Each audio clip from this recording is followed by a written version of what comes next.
پہلی آیت کا شان نزول یہ ہے کہ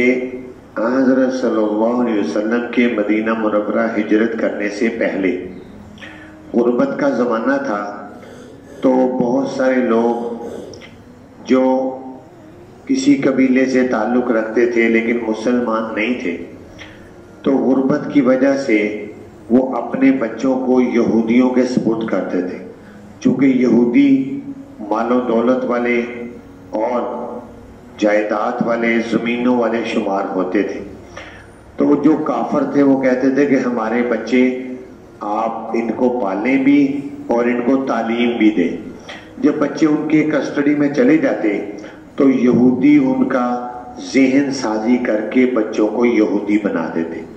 حتیٰ کہ جب نبی پاک صلی اللہ علیہ وسلم مدینہ منورہ ہجرت کر کے تشریف لے آئے، کچھ عرصے کے بعد مسلمان بڑھنے لگے، تو جن لوگوں کے بچے یہودیوں کے پاس تھے ان کو فکر لاحق ہوئی کہ ہمارے بچے تو یہودی ہو جائیں گے، ہم ان کو واپس لائیں۔ جب انہوں نے بچوں کو لانے کی جد و جہد اور کوشش کی تو بچوں نے واپس آنے سے انکار کر دیا، اور بہت سارے بچے وہ یہودی بھی ہو گئے، حتیٰ کہ نبی پاک صلی اللہ علیہ وسلم نے جب یہودیوں کو مدینہ منورہ سے خیبر سے نکالا تو وہ بچے بھی جو عام لوگوں کے تھے وہ یہودیوں کی ذہن سازی کی وجہ سے یہودی ہو کر چلے گئے۔ تو حضرت صلی اللہ علیہ وسلم سے ان بعض مسلمانوں نے پوچھا جو پہلے تو نہیں تھے، اب مسلمان ہو چکے، انہوں نے کہا یا رسول اللہ ہم نے غربت کی وجہ سے اپنے بچے ان کو دیے تھے، اب ہمارے بچے واپس آنے کے لیے تیار نہیں اور وہ مسلمان ہونے کے تیار نہیں ہیں، اب ہم نے ان کو مارا بھی ہے، اپنے بچوں کو ان کو پیٹا بھی ہے، بہت کچھ کیا ہے، لیکن وہ نہیں آ رہے۔ تو پھر یہ آیت نازل ہوئی، فرمایا لا اکراہ فی الدین، نہیں ہے زبردستی دین میں، کسی کافر کو زبردستی کر کے تم اسلام میں داخل نہیں کر سکتے۔ اسلام کی خوبیاں بیان کرو، کفر کی برائیاں بیان کرو، دلائل دو، انبیاء کے واقعات بھی بیان کرو، تو جس کے دل میں طلب ہوگی، جس کی قسمت میں ہوگا وہ ایمان قبول کر لے گا۔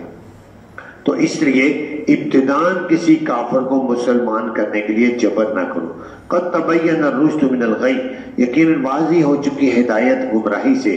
جو شخص بھی کفر کرے گا طاغوت کا اور ایمان رکھے گا اللہ پر یقیناً تھام لیا اس نے کڑا مضبوط، لن فصام لہا، نہیں ہے ٹوٹنا اس کڑے کے لیے، واللہ سمیع علیم، اللہ تعالیٰ سننے والا جاننے والا ہے۔ کفر کا انکار یعنی طاغوت کا انکار کر کے جو مومن بچے، طاغوت کس کو کہتے ہیں؟ طاغوت صنم یعنی بت کو بھی کہتے ہیں، طاغوت شیطان کو بھی کہتے ہیں، طاغوت جادوگر کو بھی کہتے ہیں، اور فال نکالنے والے کو بھی کہتے ہیں۔ تو کفر کا انکار کر کے بتوں کا انکار کرتے جو ایمان لے آتا ہے، اللہ تعالیٰ کہہ رہے ہیں اس نے بڑا مضبوط کڑا تھام لیا ہے، جیسے کوئی مضبوط ہینڈل لگا ہوتا ہے اس کو پکڑ کے لوگ چڑھتے ہیں بسوں میں، تو ایسا مضبوط کڑا ایمان والے نے تھاما ہے کہ یہ ٹوٹ نہیں سکتا، تو یہ اب مضبوطی سے قائم دائم رہے گا۔ اور فرمایا اللہ تعالیٰ سننے والا جاننے والا ہے۔ بعض لوگوں نے اس آیت سے سمجھا کہ قرآن میں اللہ تعالیٰ کہہ رہے ہیں کہ مسلمان کرنے کے لیے جبر نہیں کرنا چاہیے، لہذا جو شخص مرتد ہو جاتے ہیں، مسلمان ہو کر کافر ہو جاتے ہیں، تو کئی لوگ یہ سمجھتے ہیں ان کو بھی جبر نہیں کرنا چاہیے۔ حالانکہ مرتد کا حکم یہ ہے، جو آدمی مسلمان تھا کافر ہو گیا اس کو 3 دن تک سمجھانے کی مہلت دی جائے گی، علماء کرام دلائل دیں گے، اس کو سمجھائیں گے، تو اگر 3 دن کے اندر بھی وہ نہ سمجھا تو پھر اس کو قتل کر دیا جائے گا۔ یہ مرتد کا حکم ہے۔ اور کئی لوگ جو کہتے ہیں اس کو جبر نہ کرو، یہ جبر اس شکل میں ہے کہ ابتداءً کسی کو آپ نے مسلمان کرنا ہے تو اس کے لیے جبر کی اجازت نہیں، شروع میں آپ نے وہ جو مرتد ہوتا ہے وہ تو مسلمان سے کافر ہوا ہے، تو اس لیے اس کے لیے حکم یہی ہے کہ 3 دن تک اس کو سمجھاؤ، اگر وہ مان جائے تو ٹھیک ہے، نہیں تو اس کو قتل کر دیا، کیونکہ وہ اللہ اور اس کا رسول کا باغی ہے، جس نے مرتد ہوا ہے وہ باغی ہے، اور کسی حکومت کا جو باغی ہوتا ہے اس کو تو حکومت چھوڑتی نہیں ہے، ایسے ہی وہ اللہ اور اس کے رسول کا باغی ہے، اس کو قتل کیا جائے گا۔ آگے اللہ تعالیٰ فرماتے ہیں اللہ ولی الذین آمنوا، اللہ ولی ہے، دوست ہے، آقا ہے ان لوگوں کا جو ایمان والے ہیں۔ اللہ ان کا آقا ہے، وہ نکالتا ہے ان کو اندھیروں سے روشنی کی طرف۔ جو اللہ پر ایمان لاتے ہیں اللہ تعالیٰ ان کو اندھیروں سے روشنی کی طرف لے آتے ہیں، اور وہ لوگ جو کافر ہیں ان کے آقا طاغوت یعنی بت ہیں، شیاطین ہیں، وہ نکالتے ہیں ان لوگوں کو روشنی سے اندھیروں کی طرف۔ یہ لوگ جہنم والے ہیں، اس میں ہمیشہ رہیں گے۔ الم تر الی الذی حاج، کیا نہیں دیکھا تو نے، یعنی آپ کو معلوم نہیں ہے اس شخص کا حال جس نے جھگڑا کیا حضرت ابراہیم علیہ السلام سے اس کے رب کے بارے میں، ان آتا ہوا، یہ دی تھی اس کو اللہ تعالیٰ نے بادشاہت۔ یہاں اس آیت میں حضرت ابراہیم علیہ السلام کا اور نمرود بادشاہ جو کافر تھا اس کا ایک مناظرہ ہوا تھا۔ ایک ہی آیت میں اللہ تعالیٰ نے اس کو ذکر کیا ہے کہ حضرت ابراہیم علیہ السلام نے جب توحید کی دعوت دیتے دیتے نمرود تک بات پہنچی، نمرود نے حضرت ابراہیم علیہ السلام کو اپنے دربار میں طلب کیا اور پوچھا۔ حضرت ابراہیم علیہ السلام نے کہا میرا رب وہ رب ہے کہ جو زندہ بھی کرتا ہے اور مارتا بھی ہے۔ تو وہ نمرود کہنے لگا یہ تو کوئی مشکل نہیں، میں بھی تمہارا رب ہوں، میں بھی زندہ کرتا ہوں مارتا ہوں۔ اب اس نے کیا کیا، ایک آدمی جیل میں اس کو پھانسی کی سزا ہو چکی تھی، اس کو بلایا اور بلا کر کہا جاؤ میں تمہیں رہا کرتا ہوں۔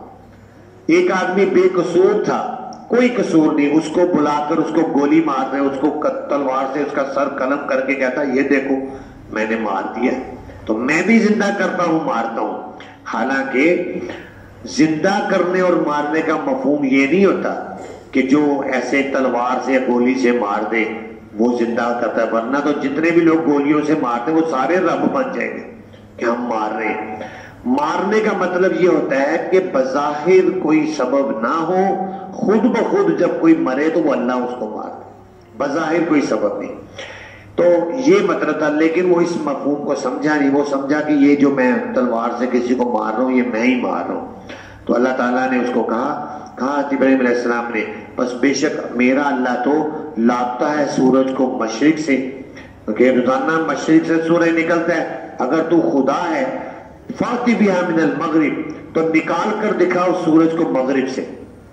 اگر تو رب اپنے آپ کو کہتا ہے تو پھر فبہت الذی کفر، حیران پریشان رہ گیا وہ شخص جو کافر تھا، اور اللہ تعالیٰ نہیں ہدایت دیتے ظالم قوم کو۔ اب وہ اس کو اس کا کوئی جواب نہیں بن سکا کہ یہ میں کیسے کر سکوں کہ مغرب سے نکال کر دکھا دوں۔ مفسرین کہتے ہیں اگر بالفرض یہاں پر وہ نمرود یہ کہہ دیتا کہ مشرق سے تو میں نکالتا ہوں، تم اپنے رب کو مغرب سے نکال کر دکھائی، تو اللہ تعالیٰ اپنے حضرت ابراہیم علیہ السلام کی اس بات کو پورا کرنے کے لیے مغرب سے نکال کر دکھا دیتے سورج کو۔